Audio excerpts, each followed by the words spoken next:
My name is Morin, and at 31 years old, I sat beside my family's glowing Christmas tree, unwrapping a small, lumpy package wrapped in red paper. Inside, I found a white ceramic mug that read, in cheerful block letters, "I peeked in the womb." Across the room, my sister unwrapped a key fob attached to a red satin bow, and then bolted outside to find a brand new car parked in the driveway. I smiled, of course. I even said thank you, because what else was I supposed to do? Throw the mug? Cry? I smiled, sipped my lukewarm coffee, and pretended my chest wasn't tightening around the idea that, once again, the punchline was me.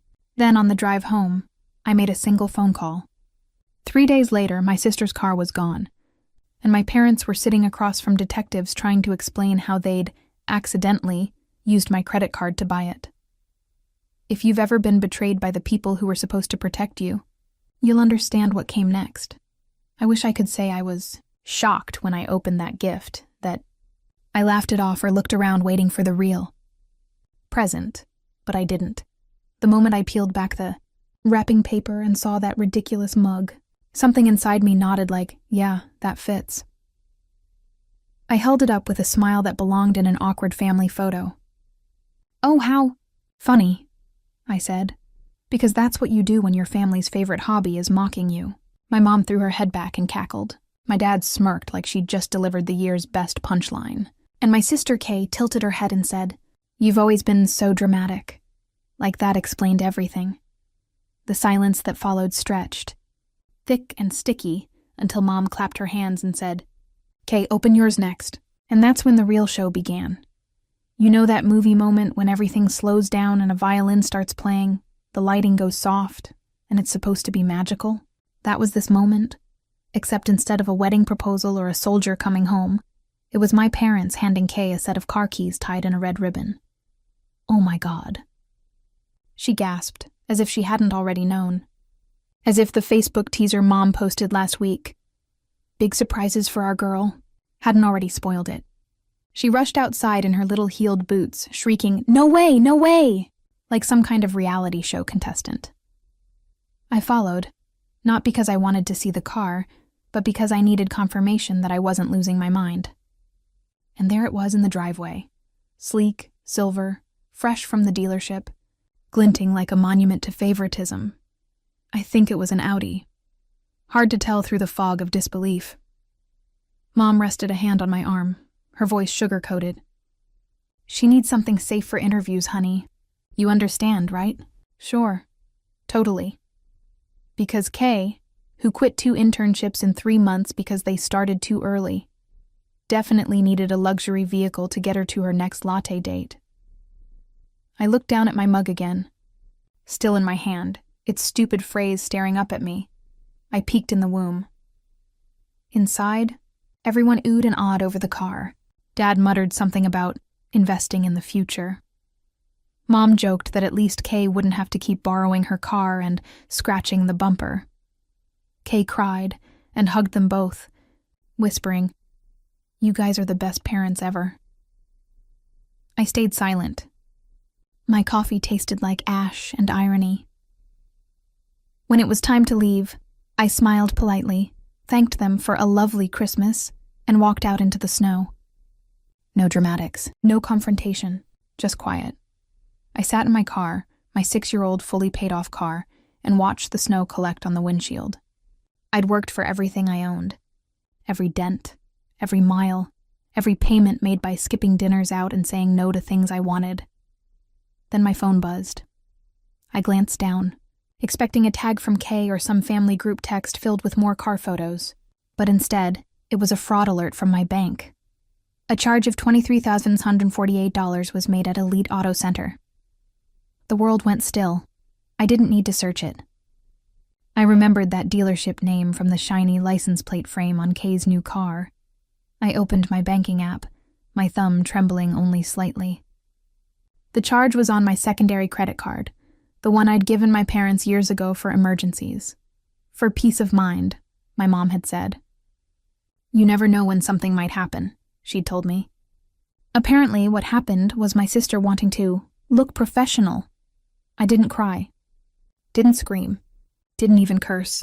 I just sat there in the quiet glow of the dashboard and felt done. Then calmly, I called my bank.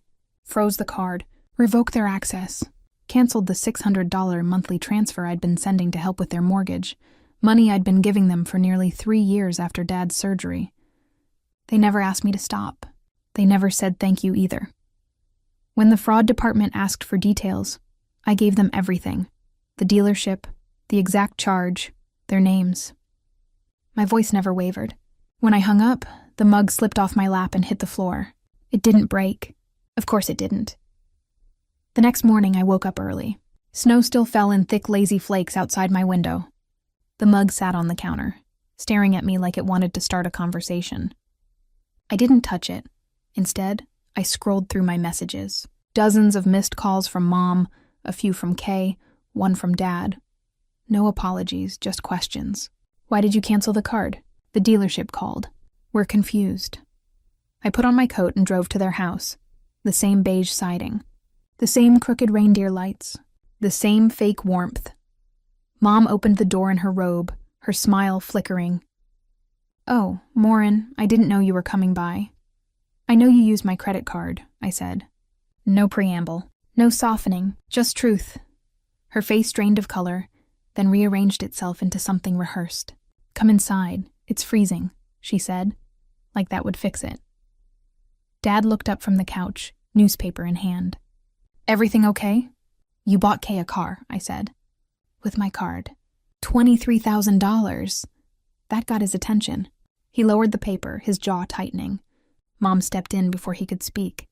"Well, honey," she began, "it's not exactly—" "Don't," I said sharply. "Don't tell me it's not what it looks like." She smiled thinly. Kay really needed something reliable for job interviews. "You know how bad the buses are." I laughed loud and sharp. "So you committed theft because the bus schedule was inconvenient?" "It's not theft," Dad said, holding up a hand.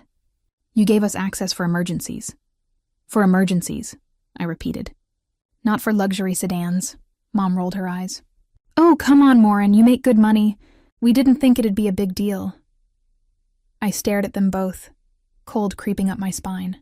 "You didn't think it'd be a big deal to spend $23,000 of my money?" And then, of course, Kay waltzed in, iced coffee in hand, slippers on, like this was just another morning. "What's going on?" she asked, squinting at me. "She's upset about the car," Mom said softly. Kay groaned. "Oh my God, Morin, really? You're mad about that? You live alone, you have a great job, it's not like you're struggling. You used my card without permission?" I said. "That's fraud," she laughed. "You're so uptight.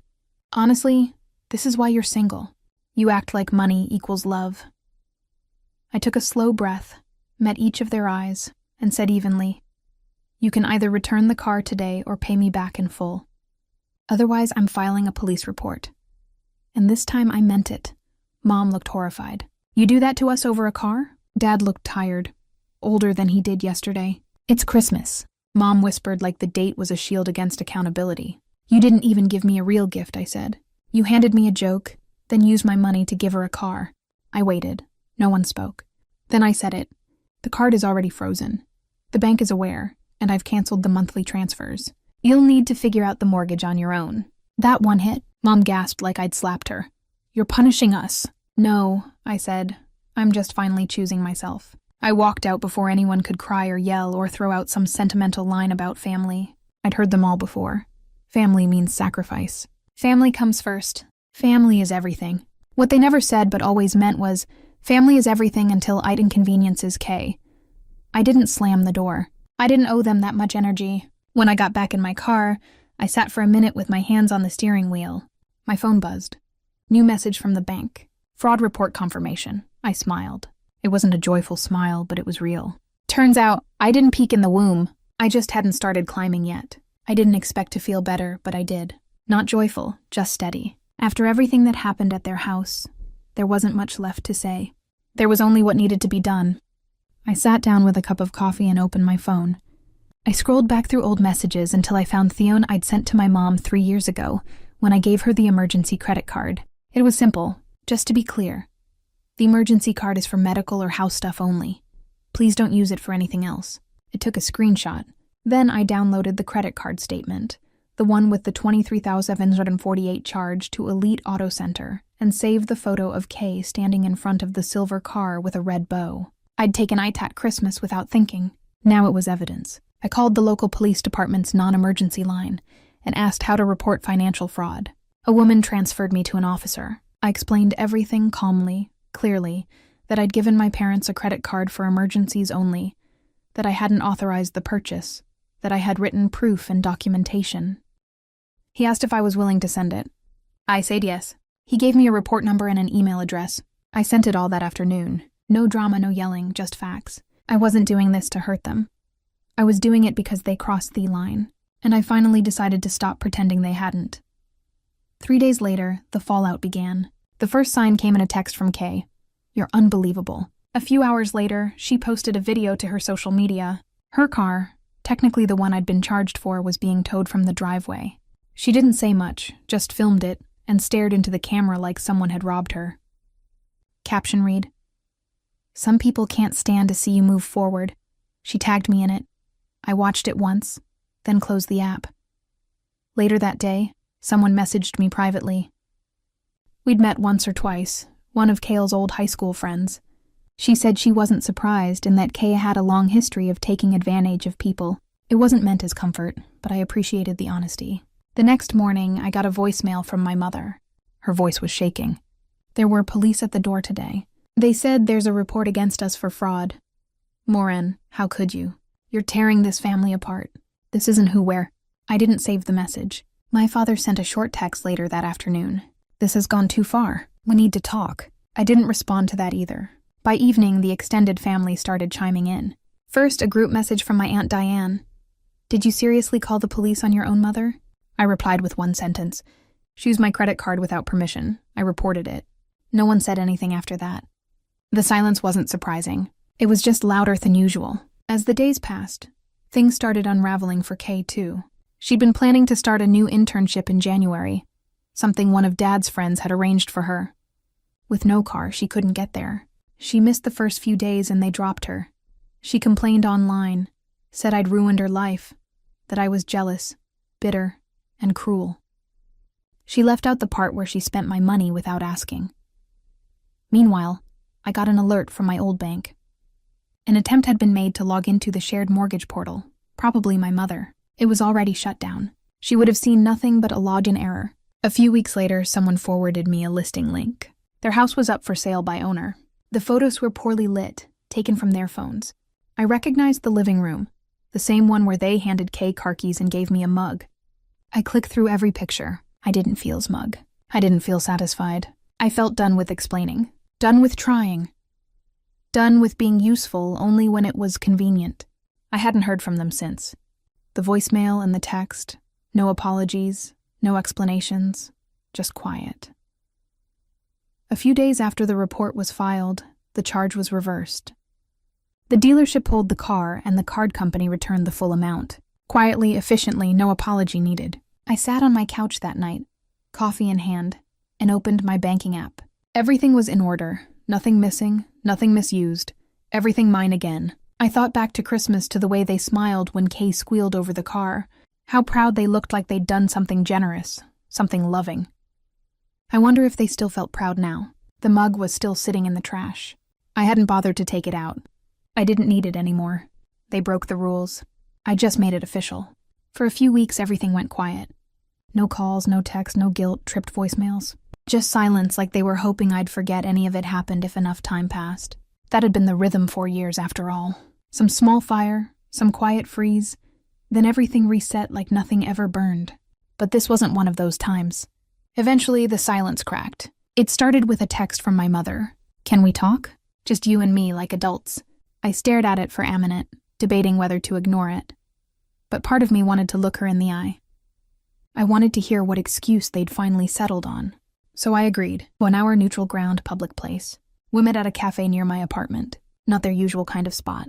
No booze, no syrup-drenched menus, just clean tables, black coffee, and not enough privacy to throw a scene, which is probably why she chose it. She arrived first alone. No Kay. Dad sat in the car, she said, too tired to come in. Sure, he hugged me. I didn't hug back. She didn't seem surprised. We sat. She fiddled with her wedding ring while I sipped my coffee and waited for the show to start. "I've had some time to think," she said, "about everything." I nodded, didn't help her out. Didn't fill the silence. She smiled tightly, then launched in. "We were under pressure, Morin. Your father's been stressed. Kale's been lost. We didn't mean to hurt you." "Of course not. They never mean to hurt anyone. This happens again and again. I just think," she continued, "you're so successful now, you've always been responsible. I thought maybe you'd understand. There was the compliment-wrapped guilt trip. They couldn't afford to be decent, but he could afford to be exploited. And now," she added, lowering her voice, "we're trying to sell the house, but it's taking longer than we thought. We're behind on a few things. If you could just help with the mortgage for a few more months, just until things stabilize." I sat down my cup. "No," her smile faltered. "I didn't finish. I didn't need to." "So, you're really gonna let your parents lose their home?" I leaned forward slightly, calm and clear. "You used me like a bank," I said. "Banks have terms. You broke them." That landed. She blinked again, this time slower. "We were desperate." "No." I said, "You were entitled." "There's a difference." She sat back, looking smaller now. Not fragile, just deflated, like the air had finally gone out of the performance. The conversation ended a few minutes later, with her saying she hoped time would heal things. I didn't disagree. I just didn't say whose time she meant. I walked home with the same quiet that had followed me all year. But this time it wasn't heavy. It was clean, like freshly swept space. 2 days later, I got a message from my cousin, a screenshot of a group chat I wasn't in. "It's disgusting what Morin's done." Calling the police. It was a misunderstanding.